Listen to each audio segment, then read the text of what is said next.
আসসালামু আলাইকুম রহমতুল্লাহ। সুদ সুদ সুদ, চতুর্দিকে শুধু সুদের গুঞ্জন। আজকে দেখা যায় যে ম্যাক্সিমাম মানুষ সুদের সাথে জড়িত। আর বিশেষ করে ঢাকার শহরে অনেক টাকাওয়ালারা, বাড়িওয়ালারা অনেকের সাথেই ব্যাংকের সাথে লোন এনে এরপরে বাড়ি করেছে, এরকমটাই আমরা শুনতে পাই। তো এই যে ব্যাংকের সাথে যারা জড়িত বা কিস্তির সাথে যারা জড়িত, এক কথা এটা তো সুদ।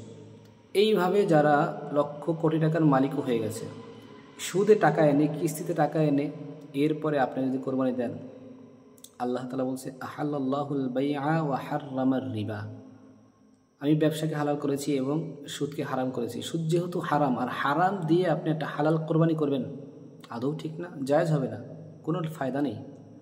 এই জন্য বলবো, যারা এখন সুদের সাথে জড়িত আছেন, আপনাদের সাথে আমাদের কোনো শত্রুতা নেই।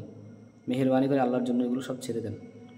অল্প টাকা হোক, অল্পে তুষ্টি হন, হালাল টাকা হোক, হালাল উপার্জন করেন, এর মাধ্যমে আল্লাহকে সন্তুষ্টির জন্য আপনি একটা কোরবানি করেন। ইনশাআল্লাহ আপনার এই কোরবানিটা যদিও ছোট হয়, এটাই আল্লাহ তাআলা আপনার জন্য জান্নাতে যাওয়ার একটা ওসিলা বানিয়ে দিতে পারে।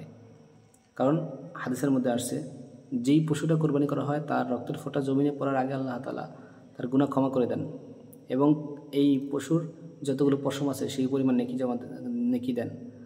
এই জন্য ভাই, আমরা আল্লাহ তাআলার জন্য ইখলাসের সাথে সহি টাকায়, হালাল টাকায় আমরা কোরবানি দেব।